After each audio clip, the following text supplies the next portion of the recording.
दोस्तों नमस्कार, स्वागत है आप सभी का online data first YouTube channel पे। जैसा कि दोस्तों आप जानते हैं, किसी भर्ती संबंधित कोई भी जानकारी होती है आप सभी का ऑनलाइन डेटा फर्स्ट चैनल के माध्यम से दी जाती है। इस वीडियो में हम बात करेंगे टीजीटी पीजीटी परीक्षा के बारे में, कितने दिन का समय आप सभी के पास है। इसके अलावा टीजीटी पीजीटी प्रवक्ता के अंदर 50% ऑफ बीएड के बारे में, एलटी ग्रेड शिक्षक भर्ती और भी तमाम भर्तियों की लेटेस्ट अपडेट के बारे में एक एक करके सारी जानकारी आप सभी को दी जाएगी। वीडियो को लाइक कर दें, साथ ही शेयर कर दें और चैनल को सब्सक्राइब कर लें, जिससे कि जानकारी आप सभी को ऑनलाइन डेटा फर्स्ट चैनल से सबसे पहले मिलती रहे।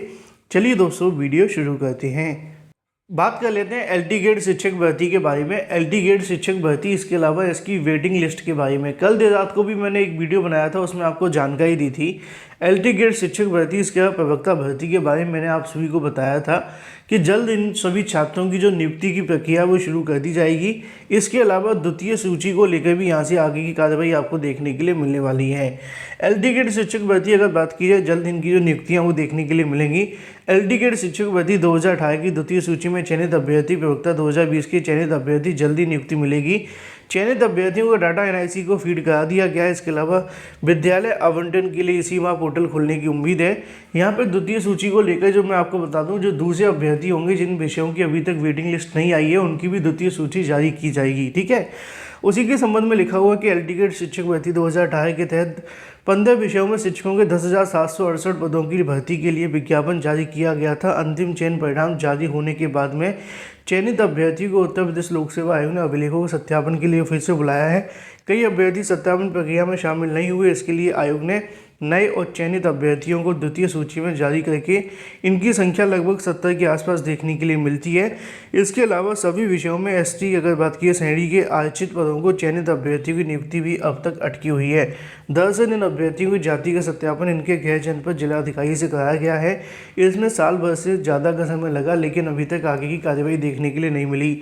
इन शॉर्ट अगर कहा जाए तो ऐसे अभ्यर्थी जो एलटी और जीआईसी प्रवक्ता के लिए है, जल्द इनकी जो यहाँ से जो नियुक्तियाँ वो आपको देखने के लिए मिलेंगी। और फिर इसके बाद में जो आपकी वेटिंग लिस्ट आने वाली, जिन विषयों की अभी तक नहीं आई है, उनकी भी यहाँ से जारी कर दी जाएंगी। इसी को लेकर उत्तर प्रदेश लोक सेवा आयोग के माध्यम से जानकारी भी दी गई थी। कल देर शाम को वीडियो बनाकर मैंने आपको बताया था, आज आपको समाचार पत्रों में मिल जाता है। बात कर लेते हैं अपनी अगली अपडेट के बारे में, जो कि संबंधित है टीजीटी पीजीटी भर्ती परीक्षा में कितने दिन बाकी हैं। इसके अलावा टीजीटी पीजीटी प्रवक्ता भर्ती को लेकर एक सबसे बड़ा सवाल ये है कि 50% ऑफ बीएड जो होगा वो इसी बार से लागू होगा या फिर नहीं। पहले बात कर लेते हैं परीक्षा के बारे में, क्योंकि यहाँ पे बहुत सारे अभ्यर्थियों के माध्यम से एक सवाल देखने के लिए मिल रहा था कि टीजीटी पीजीटी परीक्षा के अंदर पूरा का पूरा मिलाकर हमें कितना समय और मिल सकता है, जिसको टारगेट बनाकर वो अपनी प्रिपरेशन कर सकें। क्योंकि अभी तक जो अभ्यर्थी टारगेट बनाकर प्रिपरेशन कर रहे थे वो अक्टूबर के आधार पर था। धीरे धीरे करके परीक्षा नवंबर में होने की संभावनाएं थी, है ना। अब परीक्षा कब होगी इसकी जानकारी खुद यहाँ पे चयन बोर्ड के पास भी नहीं है। लगातार अधिकारियों से जानकारी मांगी जाती है, तो वो इसको लेकर कोई तारीख बताने के लिए अभी तैयार नहीं है, क्योंकि उनका कहना है कि इस पर काम ही नहीं चल रहा, तो तारीख कैसे बताएं। लेकिन सवाल ये है कि यहाँ पे अभी आपके पास में कितने दिनों का समय बाकी है, इसको लेकर हम बात कर रहे हैं। जैसा कि दोस्तों आप जानते हैं कि अभी आपका सितंबर का एंड आ चुका है, लेकिन अभी भी आपके पास में 10 दिनों का समय शेष है सितंबर के अंदर। उसके बाद आपके लिए देखने के लिए मिलता है अक्टूबर, जहाँ पे आपको पूरा का पूरा 31 दिनों का समय देखने के लिए मिलेगा, है ना। 30 दिन मान लेते हैं, टोटल मिलाकर 40 दिन आप सभी के पास हो जाते हैं। फिर उसके बाद में नवंबर के भी 30 दिन आपको देखने के लिए मिलेंगे, क्योंकि ये परीक्षा नवंबर में भी होने की संभावना नहीं है। तो 40 और 30 को मिलाकर देखें तो 70 दिन का समय आपके पास देखने के लिए मिलता है। और इन 70 दिनों के बाद में आप सभी के पास में आ जाता है दिसंबर। ठीक है, अब दिसंबर के अंदर परीक्षा कब तक देखने के लिए मिलेगी, मैंने जैसा कि स्टार्टिंग में कहा कि अभी चयन बोर्ड के अधिकारी भी बोलने के लिए तैयार नहीं है कि कब तक आपकी परीक्षा होगी, क्योंकि उनको अभी तारीखों के बारे में कोई कंफर्मेशन नहीं है। उनका कहना है कि जल्द जब सदस्य आएंगे तो हम इसको लेकर डिसाइड करेंगे। तो यहाँ पे अगर बात की जाए चयन बोर्ड के अंदर परीक्षा के बारे में, मान लीजिए कि आपको दिसंबर के अंदर 10 या 15 दिन और समय मिल जाए, तो लगभग मिला जुला कर देखा जाए तो अभी भी आप टीजीटी पीजीटी परीक्षा की तैयारी कर रहे हैं, तो 70 दिन का समय तो पूरे तरीके से सेफ है।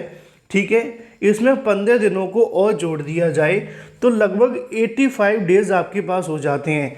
और अगर आप किसी भी परीक्षा की तैयारी कर रहे हैं, अच्छी से अच्छी परीक्षा की तैयारी आप इन 80 से 85 दिनों के अंदर कर सकते हैं। ना कि तैयारी कर सकते हैं, अपने लिए एक सीट रिजर्व भी कर सकते हैं। क्योंकि अभी तक आपने टीजीटी पीजीटी के लिए जो भी प्रिपरेशन की होगी, अब आप नए सिरे से इन 85 दिनों के अंदर अपनी प्रिपरेशन को और बूस्ट कर सकते हैं। तो यहाँ पे जो अभ्यर्थी ये पूछ रहे थे कि टीजीटी पीजीटी परीक्षा में हमें कितने दिन का भी और समय मिलेगा, तो आप सभी मान के चलें कि 80 से 85 दिन का आपको समय और देखने के लिए मिल सकता है। टीजीटी पीजीटी परीक्षा के अंदर 10-5 दिन ऊपर नीचे हो सकते हैं, इससे ज़्यादा आपको देखने के लिए नहीं मिलेगा। बाकी डिपेंड करेगा चयन बोर्ड के अंदर आने वाले सदस्यों के बारे में, फिर उसके बाद में परीक्षा की तैयारियों को लेकर। लेकिन ये बात पूरे तरीके से साफ है कि आपको टीजीटी पीजीटी भर्ती परीक्षा के अंदर लगभग 80 दिनों का समय और मिल जाएगा, और ये बहुत ज़्यादा समय आपको किसी भी परीक्षा की प्रिपरेशन करने के लिए। बाकी इसको लेकर आप क्या समझते हैं, कमेंट करके बताएं। हम बात कर लेते हैं टीजीटी पीजीटी प्रवक्ता के अंदर 50% ऑफ बीएड के लागू होने के बारे में। 2 से 3 दिन पहले न्यूज़पेपर्स में आपने एक जानकारी देखी थी, जहां पर शासन स्तर पर एक बैठक हुई थी। उस बैठक के अंदर सहमति जताई गई थी कि भाई टीजीटी और पीजीटी के अंदर 50% बीएड को लागू कर दिया जाए। टीजीटी में पहले से बीएड है ही है, लेकिन यहाँ पर बात की जा रही पीजीटी और प्रवक्ता भर्ती को लेकर। प्रवक्ता की भर्ती इसलिए कही जाती है क्योंकि यहाँ पे जीआईसी प्रवक्ता की बात कर रहे हैं, क्योंकि पीजीटी और प्रवक्ता का मतलब एक ही होता है, लेकिन जब यहाँ से जीआईसी की आती है तो वहाँ पे प्रवक्ता का नाम दिया जाता है, और दूसरी तरफ आप जानते हैं पीजीटी का नाम दिया जाता है माध्यमिक विद्यालयों के अंदर। तो सवाल ये था कि क्या इस बार से 50% लागू हो जाएगा या फिर अगली बार से होगा, क्योंकि बहुत सारे अभ्यर्थी इसको लेकर कई दिनों से सवाल कर रहे थे। मैंने बहुत सारे छात्रों को जवाब भी दिए, लेकिन सभी जवाब दे पाना आसान नहीं है। तो यहाँ पे अगर बात की जाए तो यहाँ पे जो सहमति जताई गई थी, उसके बाद में अभी तक कोई शासन आदेश जारी नहीं हुआ है, पहली बात। दूसरी ये है कि जब शासन आदेश जारी हो जाएगा तो उसके बाद में एक पत्र भर्ती संस्थान को भेजा जाएगा। जैसे कि पीजीटी की भर्ती होती है माध्यमिक शिक्षा सेवा चयन बोर्ड के माध्यम से, अब उनका विज्ञापन तो जारी हो चुका है। वो विज्ञापन के अंदर संशोधन तो नहीं कर सकते हैं। हाँ, एक बात हो सकती है कि विज्ञापन को रद्द करें, दोबारा से जारी करें, ऐसा होने की संभावना नहीं है ना।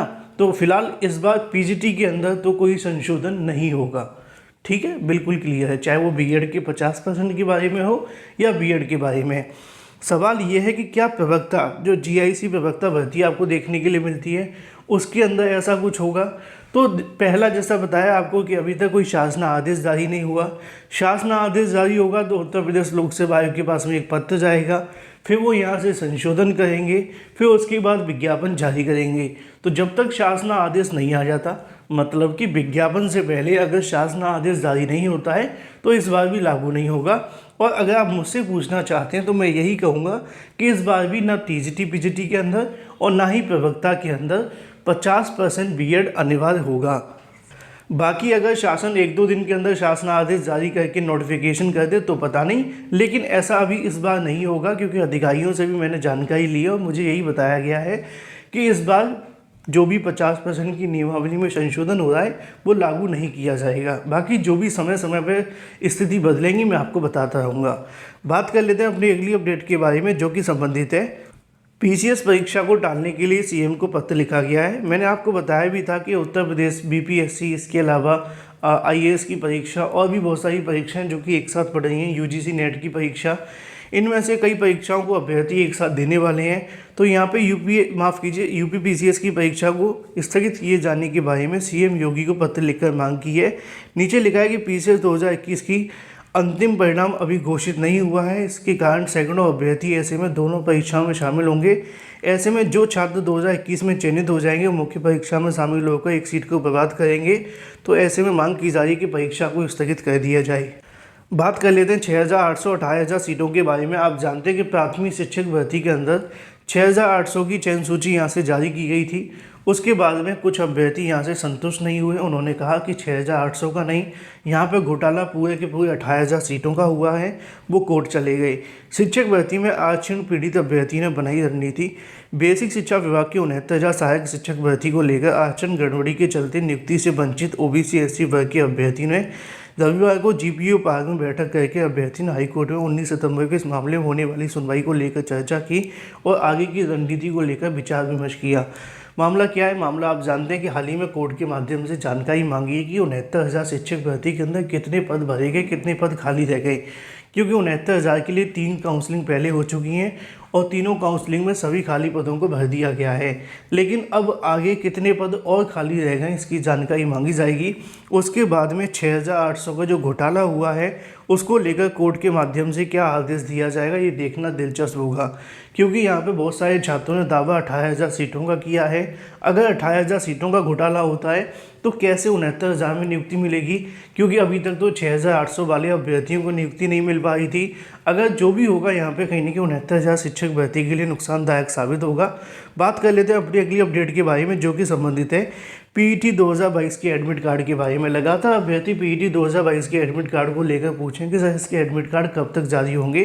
तो आपकी परीक्षा यहाँ पे अक्टूबर में देखने के लिए मिलेगी और अक्टूबर के पहले सप्ताह के अंदर आपके जो एडमिट कार्ड है यूपीपीएससी के माध्यम से जारी कर दिए जाएंगे।